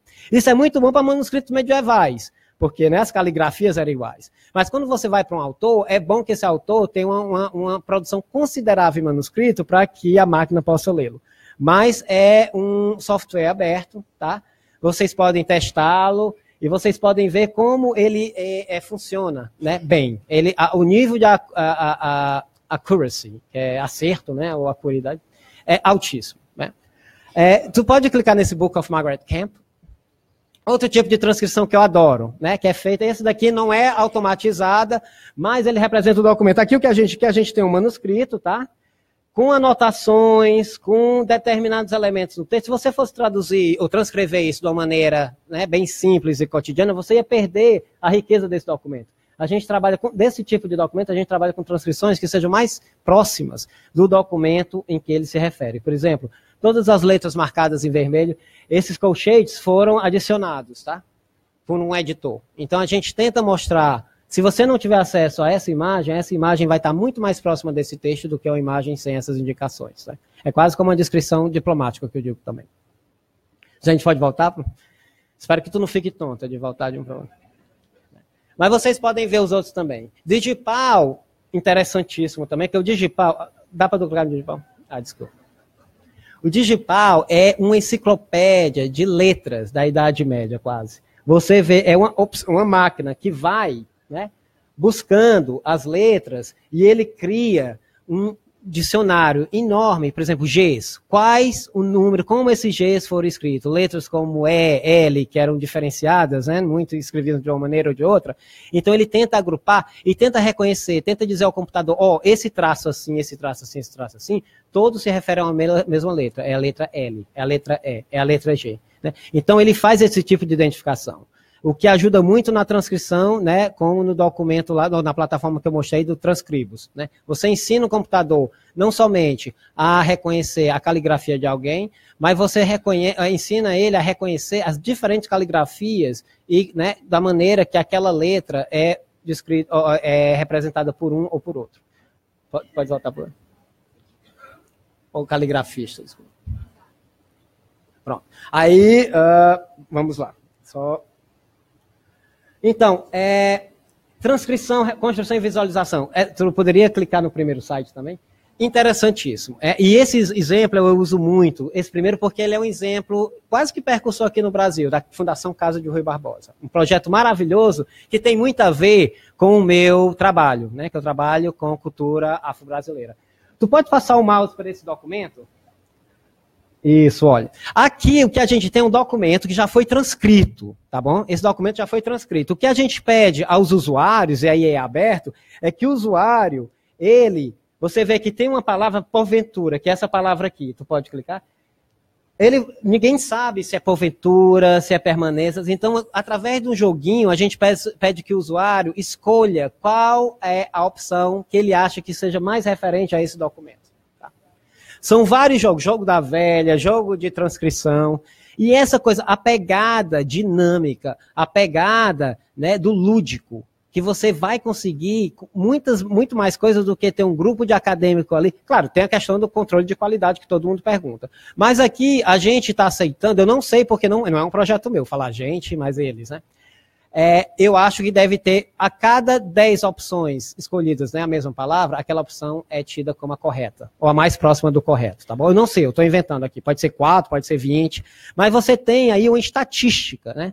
E muitas vezes uma pessoa que entra num site desse, né, ele tem um certo nível de seriedade, apesar de ser um joguinho, né? Mas você sabe o que está fazendo, e isso é a questão do crowdsourcing, que é muito engraçado, né? E ela se refere a todas as instituições, ao ser humano em geral. As atividades de crowdsourcing que a gente tem notado, tipo assim, 80% de todas as atividades são realizadas por 2% dos colaboradores, e o resto pelo resto, tá? Então, aí uma defasagem. Tem colaborador que adora mapa, então faz tudo de mapa. Outros que adoram transcrições assim. Né? Você vê que ali, ó, tem um caça-palavra, tem um quiz, tem um jogo da memória. Então, todos esses joguinhos têm uma função para a instituição. A instituição recolhe esses dados, tá? E aí cabe a ela integrá-lo ou não no seu sistema. Mas esses dados vão nos ajudar muito. Tá? Você pode voltar lá para o...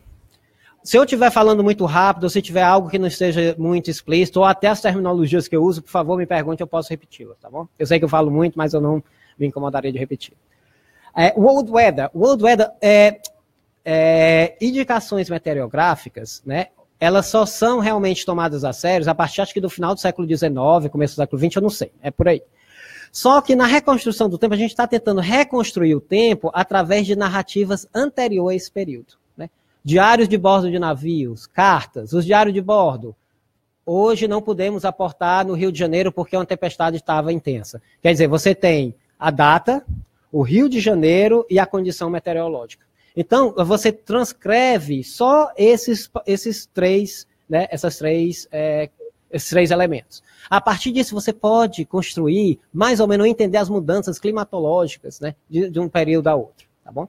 Claro que a gente não é fidedigno, né? A gente não tem aquela mensuração certa, mas a gente pode ter uma ideia que durante aquela época do ano poderiam haver tempestades que hoje desapareceram. Né? E você pode ver que em anos posteriores essas tempestades poderiam ser esporádicas ou poderiam ser tipo padronizadas. Elas ocorriam e que desapareceram totalmente. É o melhor que se pode fazer, mas o que acontece aqui, o que eu quero alertar, é que uma informação que foi gerada por uma finalidade completamente diferente, hoje em dia ela pode ser revisitada e pode nos ajudar a entender muitos outros componentes que ela mesma não queria indicar. Né? Então, por isso que é importante a gente falar da recontextualização da informação também. A gente pode utilizá-la para outros fins que não o fim que ela foi gerada. Né? Aí vocês podem ver também, Stanford Special History, maravilhoso também, vocês vão ver depois, tá? Quando os slides forem disponibilizados.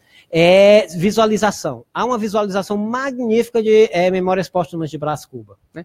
Eles trabalham com elementos como atores, personagem, né? O elemento físico do Rio de Janeiro, a cartografia e relações afetivas. Tá? Então, eles pensam a novela, o romance, primeiro, quando o Bentinho está ainda no Brasil, como é que esses personagens e esses espaços físicos, eles se interlaçam, e depois que Bentinho volta da Europa, que é o grande lance, né, um dos grandes lances do romance é isso, ele volta quase como pervertido e sarcástico, tá bom? Então as relações, elas ficam totalmente embaralhadas. Para um leitor comum como eu, esse tipo de informação não era visível, eu nunca nem tinha me atido. Mas com o sistema de visualização gerada por computador, você entende, ele aumenta a capacidade de interpretação daqueles tipos de relacionamentos, tá? Dentro do contexto físico em que eles ocorrem. Projeto de enfoque comunitário. Também outras vezes que a gente está falando. Até agora eu falei de projetos de crowdsourcing, que a gente utiliza os nossos objetos digitais para que os usuários agreguem valor a ele, né? Esses projetos são bem diferentes. O projeto Kipu é interessantíssimo. A gente pensou, junto com a Universidade de Liverpool, eles queriam fazer um projeto sobre relatos, a história oral, tá? Sobre relatos de homens, e principalmente mulheres, que foram esterilizados durante um programa lançado em 1990 pelo Fujimori, tá? Que era o programa, eu nem me lembro o nome do programa, tem um nome. E o Fujimori dizia que era um programa consensual. Quem quisesse se esterilizar, poderia se esterilizar. O que aconteceu, na verdade, é que foi um plano de esterilização, porque as pessoas, quando iam para o hospital, eles inventavam uma doença para que elas fizessem a operação e fossem esterilizadas, principalmente na região andina, tá? E muitas, principalmente as mulheres, descobriram isso tardiamente. E eles não tinham muita voz para lançar, né, essa demanda, né, essa queixa. Então a gente fez o projeto, dá para tu clicar no Kipu, por favor? Só no link. O Kipu era um formato, né, dos incas, com cordas e nós, com que eles contavam histórias. O Kipu, quer dizer, a gente tem um formato aqui, tá? Que eram essas cordas e nós. Eu não sei se tem uma foto. E a gente representa. Esse formato era o seguinte, através do tato, eles poderiam lembrar as histórias. É como uma enciclopédia. A gente ainda mantém essas cordas, mas a gente perde as histórias. Né? É o formato de informação. É o que a gente vê também no mundo digital. A gente pode guardar o disquete ou o CD-ROM, mas a informação vai desaparecer. Tem até um áudiozinho. Pode até... Mas não nem precisa. Quando você... A bolinha que você clica aqui, você tem um relato. Tá? Então isso é interessante. As mulheres andinas, elas recebiam através do telefone... Acho que pode até fechar a janela, porque senão vai ficar o título. Elas ligavam e poderiam contar suas histórias anonimamente. E essas histórias eram gravadas com a permissão delas e inseridas no projeto. A plataforma pode ser até que se acabe um dia, mas a informação a gente quer preservar, tá? Para historiadores futuros. É isso que eu estou dizendo. As plataformas, elas geralmente são feitas por um período de 5 a 10 anos, no máximo. Quando elas acabam, a gente quer manter informação. Muitas vezes a gente está mantendo as plataformas e está perdendo a informação que elas contêm. Aí isso é o erro, tá bom? A questão Cantos Cautivos, outro programa maravilhoso de uma colega minha de Manchester, chilena, que trabalha com presos políticos da época Pinochet. E o que ela fez? Ela pensou, durante a época das prisões políticas, uma das maneiras que os prisioneiros relatavam que poderiam suportar a dor e até mesmo se comunicar entre si, era através da música, tá? Então, a música, para eles, tinha um componente muito forte. Então, ela pediu nesse projeto que esses mesmos prisioneiros relatassem as suas experiências através das músicas escutadas. E foi um grande sucesso, tá? Tu pode clicar também nele rapidinho? Eu não vou nem mostrar os outros, mas eu vou falar. Então, você tem a plataforma, tem um mapa, tá? Com os campos de prisão, né? E você tem as músicas. Se tu clicar Las Manhanitas aqui, né? Ou qualquer uma delas, você vê que é um personagem que participou, né, da época do regime militar, um prisioneiro político, que escreve a sua experiência através da música. Por que essa música era significante para ele? E isso nos traz a história para perto de nós, tá? Isso é muito importante nesse sentido. A música, para a gente, ela é tão forte, quer dizer, para mim, pelo menos, né, que ela sempre tem um componente emotivo. Mas eu associar a música à experiência da emoção de outro, né, isso, para mim, faz com que eu me emocione com aquela história, tá? Que eu não me, me separe dessa história. Tu pode voltar para o slide? A gente fez isso com a Europeana em 1914 e 1918, tá? Era um projeto que a gente tinha de digitalizar acervos referentes à Primeira Guerra Mundial. Só que a gente pensou também, junto com a Europeana, e a questão do acervo de quem participava desse momento, né? As cartas, os acervos pessoais. Então, os acervos de instituições de memória são acervos, eu digo assim, a história é contada pelos vencedores, né? E os nossos acervos, eles são contados por escritores, no caso da guerra, comandantes, né? Relatos oficiais, mas o relato da comunidade que participava desse tipo de ação, ele nos é omitido. Com a digitalização, a gente pôde juntar tudo, tá? E pôde confrontar as narrativas. Um dos conteúdos que mais me emocionaram nesse projeto foram as cartas que um major escrevia para o seu filho, ele desenhava, tá? E quando eu vi essas cartas, depois de digitalizadas, eu entendi o que era a guerra. Para mim, a Primeira Guerra Mundial era uma coisa assim, histórica, né? E por histórico, era separada da minha experiência de vida. Quando eu vejo que aquela história, ela foi vivida por alguém que poderia ter sido eu, aí a minha compreensão histórica, ela já se modifica, né? O problema de hoje é que a gente já tem como guardar também esses elementos que são, né, emitidos, essas informações que são produzidas pelas comunidades. A gente tem as mídias sociais, Facebook, Twitter, né? Mas a gente ainda não está fazendo uma ação, ou um planejamento, ou um programa de coleta desse tipo de material, né? Os historiadores do futuro vão pensar, eles tiveram tudo que podiam para guardar essa informação para a gente, agora não tem. A história vai ser lida através da Veja, né? E da Isto É no futuro, talvez. Tá? Então, ou da Folha de São Paulo, né? Então a gente está trabalhando, as fontes primárias que a gente poderia estar coletando agora, a gente está deixando escapar, né? A gente está com fontes secundárias, né? E de muitas vezes que tem uma pegada que a gente não sabe se confia ou não, né? Mas sem estabelecer nenhum conteúdo crítico aqui, o que eu quero falar é isso. Por que que a gente não abre os olhos para esse tipo, para a importância da coleta desse tipo de material que hoje pode ser feito? Tá? Por que é que a gente não está vendo isso? É porque a gente não sabe o que é o digital? É porque a gente não se preocupa? Ou é porque a gente não tem consciência do que esse material representa ou que vai representar para gerações futuras, né? São questões que realmente ficam sem solução ainda. Não vou falar sobre mapas, mas mapas a gente também fez mapeamento. Por exemplo, a coisa mais difícil de se encontrar são imagens e mapas, porque as buscas são normalmente feitas através de buscas textuais, né? A British Library a gente digitalizou, até agora, eu acho que talvez 40% a 50% dos nossos mapas antigos. E a gente disponibiliza esses mapas para que eles sejam georreferenciados, tá? A gente tem uma plataforma, que eu não me lembro o nome dela, mas você pode, essa plataforma ela apresenta o Google Maps, você pode sobrepor o mapa antigo sobre o Google Map e indicar as localizações que aquele mapa representa. Por que isso é importante? Se eu estiver procurando um mapa sobre o Brasil, e se esse mapa estiver descrito como Terra de Santa Cruz, textualmente, eu nunca vou encontrar o mapa, né, Terra de Santa Cruz, tá? os países, eles mudam de nome, as cidades mudam de nome, as fronteiras mudam, né? Então, a maneira mais correta de se encontrar um mapa é pelas suas coordenadas, não é isso? Geográficas, e não pelo nome. Já que o nome é mutável e as coordenadas não, por que a gente não usa coordenada? Mas a gente não tinha essa informação nos mapas, né? Os usuários estão fazendo esse tipo de avaliação para a gente. E quando essa informação nos retorna, a gente pode agregar essa informação aos nossos catálogos. Você pode ter um mapinha, você vai no mapinha, eu quero ver todos os mapas relativos a essa área, não importa o nome, como esse mapa foi, né, descrito. E é isso que a gente está pensando. Imagem é a mesma coisa, né? O Google Images, você já pode fazer uma busca por imagem, pegando a imagem e passando para lá. Mas o nosso catálogo não faz isso. Então a gente tem que criar maneiras inteligentes para que a gente possibilite, facilite o encontro dessas imagens pelos usuários, tá? O que é que a gente tem feito na British Library? A gente tem trabalhado com o conceito de laboratório, que é um conceito muito bom. O laboratório, o nome laboratório indica experimento, né? A gente não sabe realmente se uma ideia ela pode ter o sucesso esperado ou não. Mas, às vezes, o fracasso ele é muito mais importante do que o sucesso. Porque com aquele fracasso, você vai, eu não quero ser aquelas moralistas, sei lá, né, que fala que a questão do fracasso é mais importante. Não, eu adoro o sucesso também.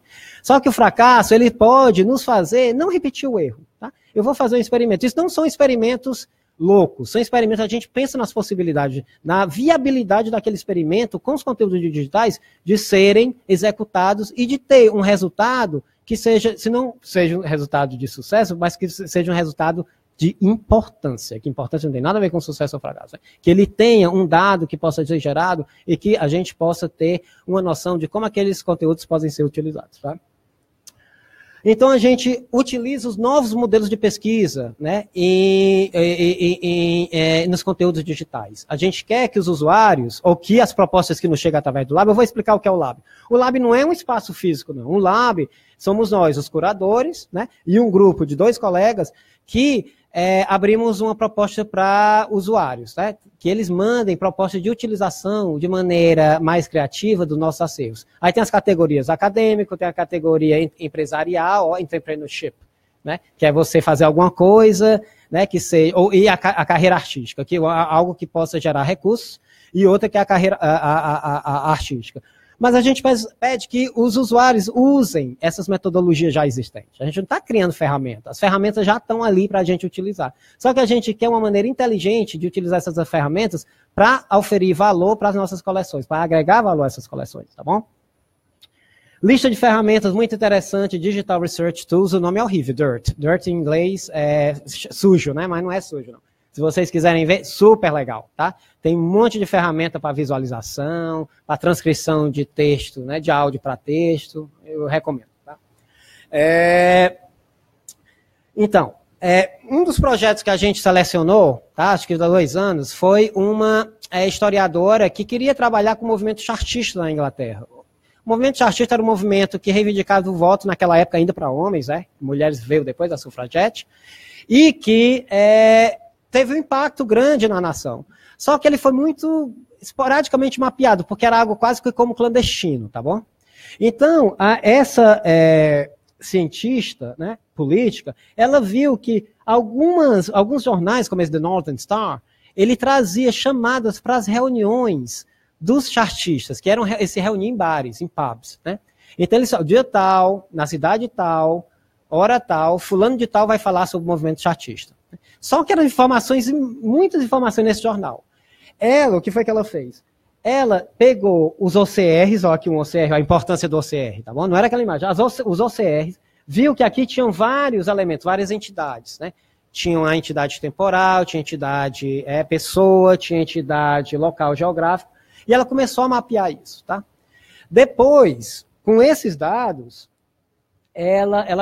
o OCR, né, ela criou um código de geolocalização. A cidade tem uma localização física, né, no mapa. Então ela criou essa cidade. Londres, ela é representada por essas coordenadas geográficas. Liverpool é isso, Leeds é aquilo. E fez um que a gente chama Natural Language Processing, que é ensinar o computador a entender coisas e fazer referências que não estão explicitamente mostradas na informação. Por exemplo, se o jornal dissesse amanhã vamos ter uma reunião em Liverpool, naquele dia, blá, blá, blá. Esse amanhã tinha que ser conectado com a data de publicação do jornal. né? O amanhã aí não diz nada, mas a data sim. Então você sabia que não ia ser o 31 de julho, seria o 1º, né, de agosto, amanhã. No futuro, se eu pegasse uma reunião que descrevesse como o 1º de agosto, eu poderia juntar essa informação e começar a criar uma narrativa sobre aquela reunião específica, tá bom? Então, o que foi que ela fez? Só do Northern Star, ela conseguiu, entre o período de 1841 a 44, conseguiu mapear 5.519 reuniões. Tudo automatizado, tá? Essa tabelinha Excel foi criada através de um programa que foi até o Python, né? Um programa simples de manipular.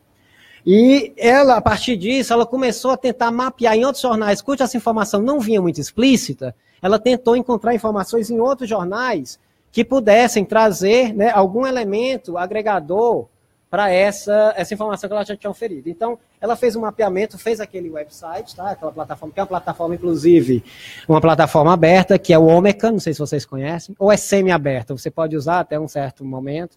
O Omeka é muito interessante também. E ela começou a mapear, você pode ver aqui, ela mapeia as pessoas, né, como eles eram designados, tá, nos jornais, e o trajeto que elas faziam né, para disseminar as ideias. Então você começa a recompor caráteres históricos que nunca apareceram na história oficial. Tá? Vocês estão entendendo? Aquelas histórias que realmente apareciam publicadas em jornais porque eram pagas, anúncios, mas que as bibliotecas e os arquivos nunca tiveram interesse em selecionar. A gente está reavaliando a história através dos dados que já tínhamos, mas que estavam tão dispersos que não fazia nenhum sentido. Até que a Revolução Digital chegou para nos ajudar a recompilar esse tipo de informação. Tá bom? Então, o que a gente fez? A gente fez... Em Londres, a gente descobriu que havia várias pubs, até do lado da British Library mesmo, que tinham importância fundamental nessas reuniões, e a gente fez um evento. Aqui a Katrina, os envolvidos no projeto foram vestidos a caráter, tá? Foram nesses pubs, fizeram leitura de atas que foram encontradas depois, né? Porque as atas a gente tinha, às vezes, só com a data, mas não tinha um local. A gente descobriu os locais através da cross-referencialidade da informação do arquivo com o jornal. E a gente foi nesses pubs e começamos a lê-los. Então, a população, né, os customers, os usuários, consumidores, os clientes.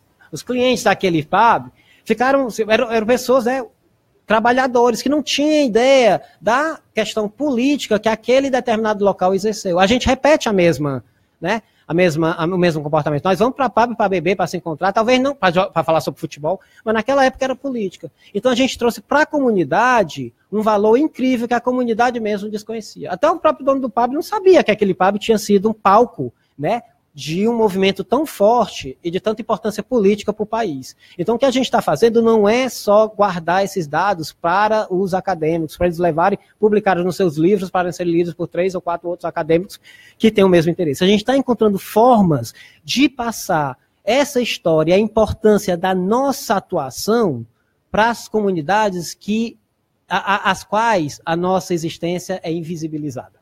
Tá? Elas não vão no arquivo para procurar informação sobre o seu pub. Elas vão descobrir através das ferramentas que a gente pode utilizar para chegar até elas. Aqui, tu pode clicar no Flickr, por favor? Então, outra coisa que a gente fez, e aí eu vou entrar na minha... E aí a gente acaba daqui a pouco, que eu estou falando nesse ponto, ou estendendo muito.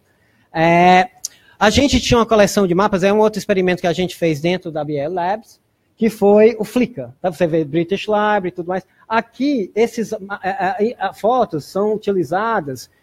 A gente tinha 68 mil títulos digitalizados pela Microsoft, que queria concorrer com a Google Books, e depois a Microsoft decidiu não concorrer mais, e deu essa coleção de volta para a gente, né? No sentido de que a gente pudesse utilizá-la do jeito que nós quiséssemos. A gente notava, tu pode ir ao álbum ali, que os livros eram acessados esporadicamente como substituto ao físico. Né? E o que a gente notou é que muitos desses livros continham imagens, mas a gente não sabia quantas. Eram 68 mil títulos. A gente resolveu, através dos OCRs, identificar todas as imagens desses títulos. E extraí-las. A gente descobriu mais de 1 milhão de imagens. Tá? Extraí-las e publicá-las. Essas foram as imagens publicadas e esses grupos foram feitos pelos usuários. A gente criou um acervo, a gente não tinha nenhuma ideia do que fosse aquelas imagens, porque não havia descrição da imagem. Os dados que a gente tinha eram o dado catalográfico, a página que a imagem foi retirada e a imagem em si. Os usuários, tu pode clicar no Cycling. Aí você vê que as imagens, se tu baixar um pouco, então as imagens aparecem, todas as imagens relativas a esse acervo, todas elas que nunca foram vistas depois do livro ser publicado e que hoje estão motivando a gente a fazer mil e uma coisa com elas. Clica numa delas, pode clicar nessa daqui, por exemplo. Você vê, olha quantas visualizações, 32 mil visualizações só por uma imagem. 32 mil visualizações, é muita coisa, gente. Né? Em 1 milhão de imagens, e todas são assim, 219 mil, fui ver até umas relativas ao Brasil, fiquei impressionado, tá? Ó, 37 mil, 31 mil, é um número que a gente não recebe na nossa página web, tá? Né? Você vê que é muita coisa. Tu pode voltar lá pro... Não, aliás, pro PowerPoint. Certo. Não, pronto, então, as imagens foram agrupadas em grupos, né? Ou reunificadas em grupos, descritas, essa imagem pelo tagueamento, tá? Eu não mostrei o tagueamento, mas depois eu mostro através das mídias. Então, a imagem, justamente, ela não tem a descrição textual. Você tem uma imagem, a imagem é riquíssima em informação. E por isso que se diz, a imagem fala mais que 1000 palavras. Né? É porque tem muito elemento, tá? Você tem uma imagem que pode ter referido fulano de tal. Mas até pelaquela imagem na fotografia, pode ser que hajam vários personagens que não foram identificados. E a gente, através do crowdsourcing, usando o Flickr, a gente já pode ressignificar esse objeto pelo agregamento de informação que o usuário nos oferece. Tá? Então, qual o meu projeto? Até que enfim. Né? Fiz a grande introdução para vocês entenderem mais ou menos a minha pegada. Então, é a aplicação dessas técnicas de extração para um acervo da BN Digital. O que a gente vê no acervo da BN Digital hoje, se vocês tiverem tido a experiência com a BN Digital, é que há muita coisa interessante, mas às vezes não é que seja difícil encontrar, mas é difícil reagrupá-las, tá bom? E a informação catalográfica é uma informação consistente, é uma informação boa, mas ela não é completa, tá? Principalmente para acervo iconográfico. Tu pode clicar... As páginas, você pode clicar nessa tráfico de escravos no Brasil, o que acontece, assim, de uma maneira mais... Ainda, eu estava avaliando todos os projetos que foram elaborados dentro da minha área, dentro da minha proposta, que é o acervo digital afro-brasileiro. Você tem essa página que é maravilhosa, e aqui você tem uma seleção de documentos importantes para que o usuário possa acessar. Você pode clicar num deles, desenho, aqui, desculpa, um documento fotográfico. O que a gente tem aqui, a descrição sem a imagem. Gente, não é? Porque aqui... Quando essa imagem foi adicionada a essa página, foi dado um localizador, um URL para a imagem, e não um RI, que é o identificador. É como você, né, desce como documento de identidade o seu endereço, e não o número do seu CPF. As coisas mudam de lugar, então as imagens todas sumiram. Né? O meu projeto eu quero reaver. Você vê que a descrição ela é muito simples, porque nem o número de recoleta, né, identificação dessa imagem aparece nessa tabela, porque as pessoas pensavam que não ia desaparecer. É aquele erro 404 que eu falei, né? Então, eu quero recuperar essas imagens para anexá-las aqui, mas com um identificador persistente. Que se aquela imagem mudar de local, ela vai estar, onde quer que ela esteja sendo reproduzida, são imagens que a gente vê que não são tão, que são de livros, né, que tem em outros cantos, ela possa ser coletada. Tu podes voltar por... pronto. A outra coleção, outro ponto que a BN tem, Cristiano Júnior Afasta, tu pode clicar aqui. Esse projeto, essa coleção interessantíssima de um fotógrafo que trabalhava justamente com elemento negro no Brasil a partir de 1840, isso é uma plataforma da BN Digital, mas que é uma plataforma da rede Memória, que são várias instituições, que não é só o acervo da BN, né? Então são várias instituições que estão mandando objetos para que sejam disponibilizados aqui. Então, a gente tem a descrição, o que é Cristiano Júnior, você pode ir até lá embaixo, por favor. Você pode clicar aqui, acervo. A informação mais importante que o sujeito quer, desapareceu. Né? Isso, para a instituição, isso é assim, muito, muito chato. Porque o usuário que chega a esse nível, já com a expectativa de encontrar algo, e se depara com esse tipo de página, muito provavelmente ele nunca vai voltar para esse site. Né? Nunca. Tá? Como isso é que eu digo, a sustentabilidade. A nossa planificação visa a sustentabilidade também. Tá? Essa informação que a gente deu foi só, tipo assim, eu só vou aguçar o seu sabor para tirar o bolo. Eu vou mostrar o bolo, quando você vai querer comer, eu tiro. É essa, né? Então, é muito importante que nós estejamos, e eu falo isso, não é nem como crítica, acontece em toda instituição, tá? Não é Biblioteca Nacional, não. Não é, se vocês forem nas suas instituições, vocês vão ver que muitas dessas páginas elas estão com esses erros, tá? Porque não houve um plano de ação de curadoria digital que pudesse prever que esse tipo de acontecimento viesse a gerar, né, ou viesse a ocorrer num determinado prazo de tempo, tá bom? Você pode soltar para mim. Então, esse é um aspecto da minha pesquisa, é identificar, né, essas páginas que estão incompletas e tentar como é que se diz? Consertá-las, né? Mas de uma maneira consistente, com os identificadores persistentes. Que os objetos estejam atrelados às páginas que correspondem. E importante, disseminação de acervos utilizando plataforma Web 2.0. Tu pode baixar lá, não, eu vou aqui, peraí, não, o slide é só eu.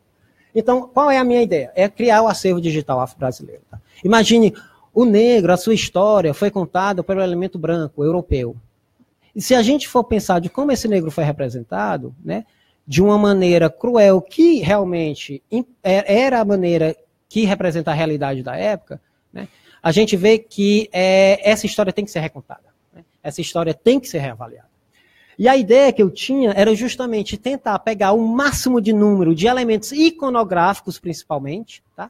Para que esses elementos fossem disponibilizados numa plataforma aberta, que seria o Flickr, e que esses elementos pudessem ser utilizados por comunidades negras, quilombolas, sistemas de educação, tá bom?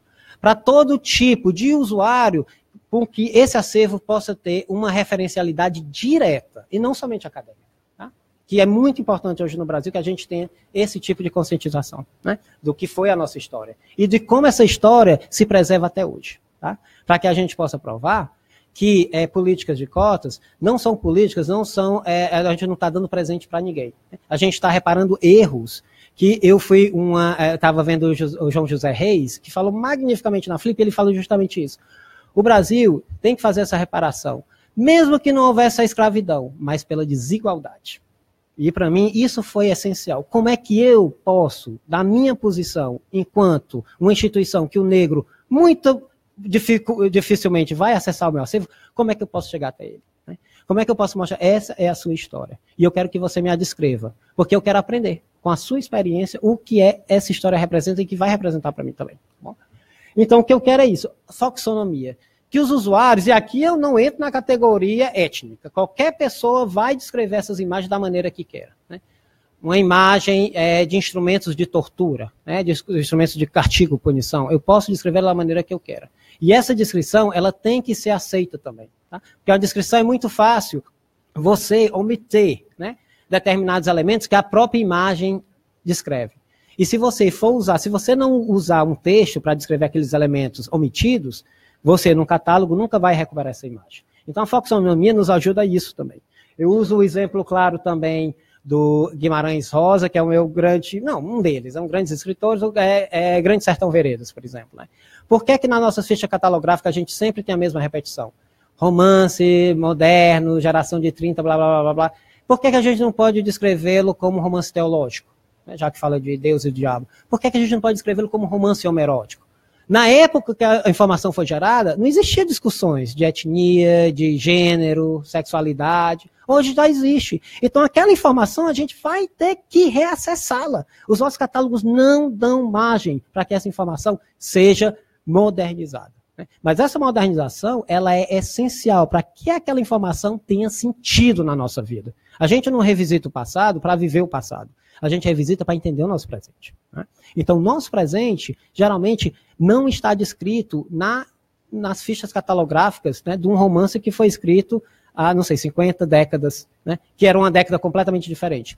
Mas que eu vejo que aquele romance traz questões pertinentes que dizem respeito à minha vida ou à minha interpretação do mundo, né, no contexto informacional em que eu vivo. Então, eu achei interessante. Então, a minha história era pegar, como vocês se lembram da questão do Flickr, né, que eu falei, que era a recolheta de imagens dos livros digitalizados, a gente fez um acervo, eu queria fazer o acervo iconográfico da hemeroteca digital. E eu queria justamente pegar a representação do negro na hemeroteca. Agostinho, imagina, a gente conhece a revista Ilustrada, Agostinho, mas quantas outras revistas que podiam trazer, né, imagens que nos relevassem muito. Eu peguei, essa daqui foi uma escolha manual que eu fiz de imagem. Ops, desculpa. E olhem que interessante. Época da abolição, 1888. Aqui, essa é a última tira. O cartoon diz, fiquei com o corpo livre, mas estou com os pés no cativeiro. Um senhor negro, né, que, na verdade, ao calçar um sapato, ele não consegue se adequar numa sociedade segundo o jornal. Tá bom? 10 anos depois, você vê uma senhora negra, já com trejeitos de ter sido incorporada à sociedade, porque ela tem a questão da roupa, ela tem a bolsinha com dinheiro, mas o elemento do pé ainda fica como o bullying social. Né? O que 10 anos depois da abolição, olha o tanto de sapato que o cara está tentando, e nenhum cabe ao seu pé. Né?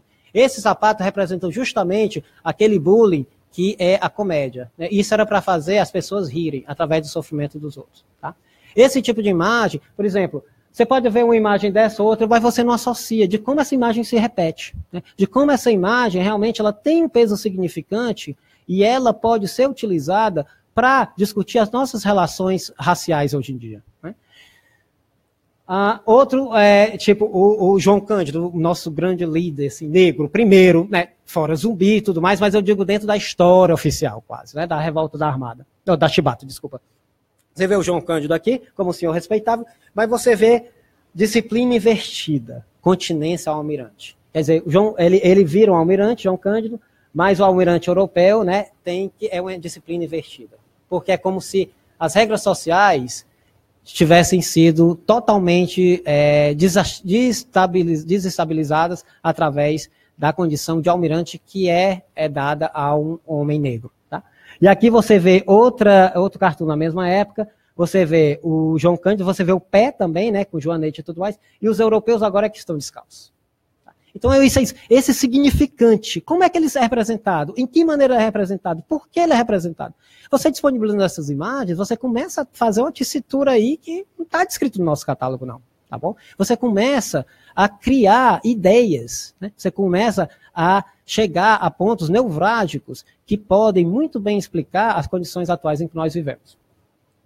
Então, a minha ideia, quais os problemas? Né? Então, primeiro problema, o grande volume do conteúdo disponibilizado, ele não facilita a descoberta do acervo. Se vocês forem na hemeroteca, vocês veem que a busca, você tem que fazer uma busca, você já tem que saber o título do jornal, ou a localização, ou onde ele foi publicado, ou a data de publicação. Tá? Para você, não é uma busca que vá percorrer todo o acervo da hemeroteca digital. Tá? Isso é ruim. Porque isso, se eu for com a intuição de encontrar algo, eu vou ter que abrir pasta por pasta para encontrar o que eu quero. Isso é o físico, isso não é o digital.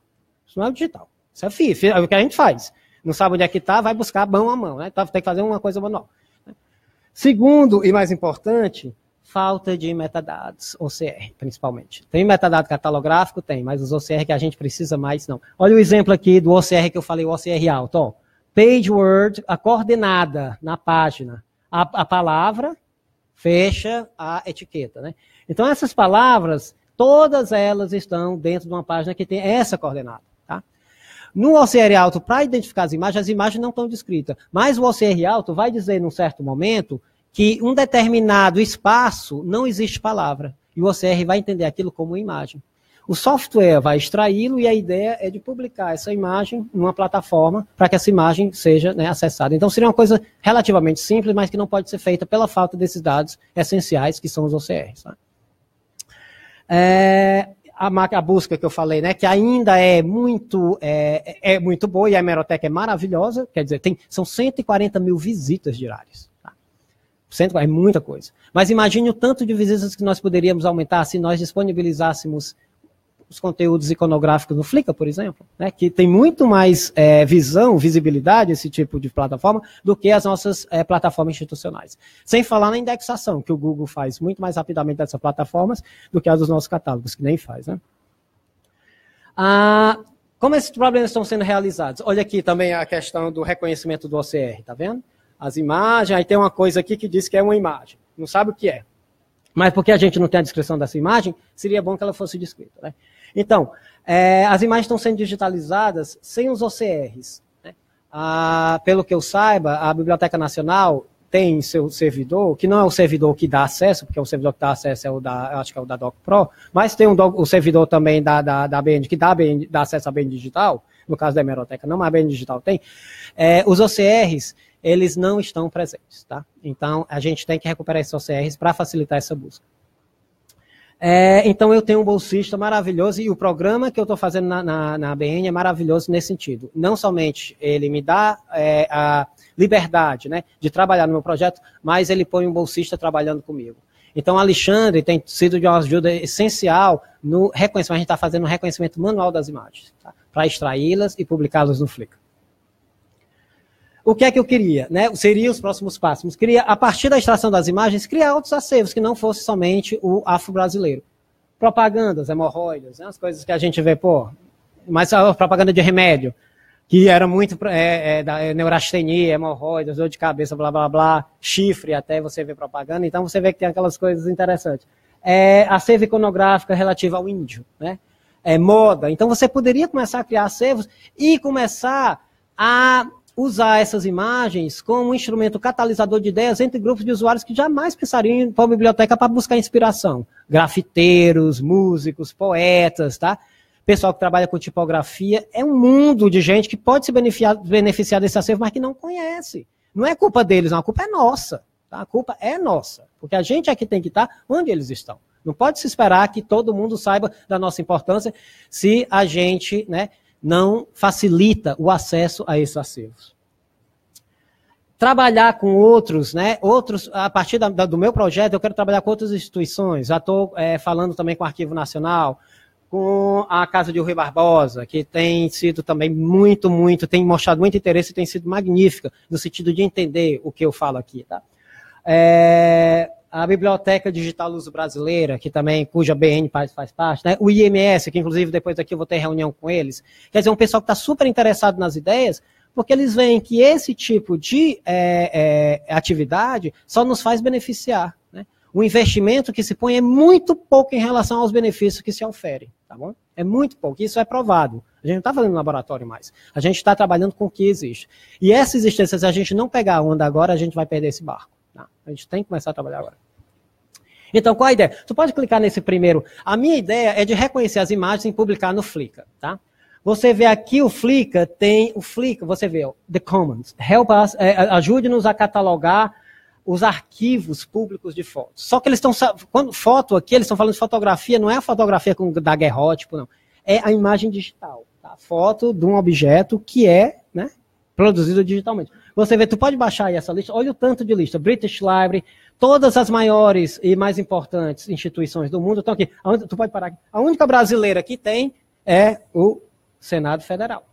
Não é nenhuma biblioteca, não é nem a biblioteca do Senado, é o Senado, que disponibiliza suas obras, né, de acervos. Tá? A gente está perdendo aí uma oportunidade incrível de usar essas plataformas em conjunto com as maiores instituições do mundo para mostrar que nós também somos importantes. Né?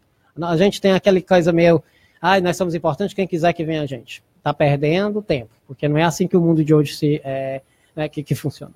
Se tu voltares, tu pode voltar lá para o slide. A gente vai voltar para o Flickr de novo. Então, eu criei o acervo digital afro-brasileiro. A gente já subiu quase 1000 fotos, tá? Nessa foto. Aí você vê o acervo. Se você clicar numa dessas fotos, você vê, só essa foto que foi posta, acho que há 2 ou 3 dias atrás, já teve 12 visualizações. E é porque a gente não está fazendo a disseminação desse material. Tem uma série de questões pendentes. Eu não posso usar o logo da BN, né? Por questões, claro, que são burocráticas, tá? O projeto tem que ser vinculado ao nome do título que eu dou, mas não à coleção da BN. Então, dessas coisas vão ter um impacto que eu ainda estou mesurando, né? Mas por questões burocráticas, a instituição tem o seu, né? Tem que respeitar, a gente tem que respeitar as leis. Mas, se você ver, tu pode voltar para o slide? Então, são mais, aqui está o endereço, vocês podem ver, é super interessante. O melhor ainda, os dispositivos manuais apresentam essas fotos de maneira magnífica, que o catálogo jamais, o acesso à plataforma jamais faria, né? Porque elas não são otimizadas, né? Para esse tipo de dispositivo. E a população jovem, principalmente, acessa hoje esse tipo de imagem através de seus dispositivos móveis. Se vocês tiverem, podem dar uma olhadinha. Então, isso daqui foi a última, esse aqui é o screenshot que eu fiz no dia 27 de julho, às 18 horas. quase 2 meses de existência, nós já tivemos 21 mil visualizações. Isso aqui não era nem o final do dia, olha, que era 18 horas, já tinham 617 pessoas que tinham acessado as fotos. E isso cresce exponencialmente. Né? Essas pessoas, muito dificilmente, são as pessoas que usam a BN. Se elas não usariam essa plataforma para acessar as fotos. Então a gente está vendo que tem, apesar do seu bem um ponto de começo ainda, a gente está tendo um resultado que a tendência é de melhorar cada vez mais. Né? Então a gente tem que saber como utilizar de maneira inteligente esse tipo de serviço. Quais são as outras contribuições que a gente quer fazer esse projeto? Aí eu quero também montar um tipo de acervo na Wikipédia também. E aqui eu vou fazer até uma... Tu pode clicar na Wikipédia, por favor? Eu estava falando com o Leonardo na semana passada, ou retrasada que a gente veio aqui, todo mundo super excitado, a gente, vamos ver o que é que a Lei Áurea, né? Vamos ver o que é que a Wikipédia diz da Lei Áurea. A Wikipédia, infelizmente, nem menciona o Arquivo Nacional, né? Como uma instituição que alberga esse documento importantíssimo. Quando você clica na imagem, né, que é a imagem, um dos documentos mais importantes dessa instituição, você vê que a imagem, ela se refere ao CPDOC. Né? Aí você clica no CPDOC e você vai para o site do CPDOC. Né? Então, a gente está perdendo... Wikipédia tem um número de acesso incrível. Para vocês terem uma ideia, alguns anos atrás, o British Museum descobriu que a página da Pedra de Roseta no Wikipédia tinha muito mais visualizações do que toda a página do British Museum durante um mês ou algo assim. Eles ficaram monitorando. Né? O que foi que eles decidiram? Contratar através de um programa Wikipedia em residência, né? Wikipediano em residência. Então, essa pessoa começou a trabalhar com os museólogos a fazer o texto mais legível, né? De melhor interpretação. E puseram fotos maravilhosas, né? Dizendo, inclusive, onde é que a Pedra de Roseta se encontrava. Eles aumentaram o número de visitantes para o British Museum de uma maneira incrível. A British Library também. A gente tem a Constituição de Atenas, que foi escrita por Aristóteles, tá? A gente tem essa Constituição na British Library. A gente foi ver no Wikipedia a entrada para esse objeto, ela não dizia que o objeto estava na British Library, e nem tampouco a foto era horrível, era uma foto que parecia uma xerox, daquelas mais baratas possível do documento. A British Library foi lá, botou uma foto, de novo, falava fodástica, né?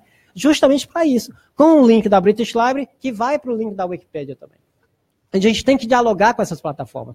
Não há que se esperar que as pessoas saibam das coisas. A gente tem que fazer com que as coisas sejam descobertas. Vocês se lembram da informação que eu falei? A gente não procura, a gente acha? Pois é essa mentalidade que a gente tem que começar a desenvolver agora. Tu pode voltar para o slide, por favor? Outra questão, isso eu conversando com a coordenadora da BN Digital, Ângela Bettencourt, ela falou que essa coleção Alexandre Rodrigues é bem interessante. Tu pode... não. Essa coleção é bem interessante porque, na verdade, tu pode clicar nesse link aqui, do manuscrito. São desenhos magníficos, né, desse explorador Alexandre Rodrigues, de botânica. Eu acho que é uma coleção de 1000 documentos, não sei quanto. Mas cerca de 400 documentos ou mais estão com esse título aqui, Flora Brasileira sem identificação. A gente não sabe o que é isso. Se for uma papoula, eu procurar para papoula, eu não vou encontrar essa foto. Por que é que a gente não pode usar uma plataforma para que a gente peça aos usuários que descrevam esse objeto? Botânicos. E aí você tem plataformas que podem falar diretamente com o tipo de usuário que você queira se comunicar. Tá? Se eu puder voltar lá por coisa, obrigado pela tua ida e volta aí. Os Universe. Tá? Se vocês estiverem pensando numa plataforma que é super ágil e muito interessante porque ela é web-based, né? É muito fácil de você customizá-la para o tipo de projeto que você queira, eu diria que essa plataforma é ideal. Mas, por enquanto, o que eu estou trabalhando é a questão, né, de como a gente pode realmente utilizar os nossos acervos para plataformas mais abertas ainda. Né? Não somente essa plataforma como os Universe, que tem um aspecto bem característico de acadêmico, né, de museu, que é maravilhosa, mas eu estou trabalhando no primeiro plano de abrir as coleções, ou tentar abrir as coleções para um público que jamais pensaria que aquele tipo de material pudesse ser encontrado numa instituição como o Arquivo Nacional ou como a Biblioteca Nacional e tudo mais. Eu termino aqui minha palestra, eu acho que a gente tem algum tempo, já que começamos um pouco tarde, para diálogo, críticas, sugestões, né? Aqui os meus contatos, na verdade eu estou usando no Brasil muito mais o meu Yahoo do que o da British Library, mas eu deixo aqui de todas as maneiras os dois, tá? E fico aberto também para contato, estou dialogando com várias instituições aqui no Brasil, a galera está super empolgada com ideias, está querendo realmente experimentar o que realmente já não é nem mais experimento, porque outras instituições já fizeram isso que eu estou fazendo, mas o Brasil ainda é novidade, e ver realmente como é que a gente pode aprimorar o nosso serviço através do que nos é facilitado, né, pelas plataformas abertas de mídia. Obrigado.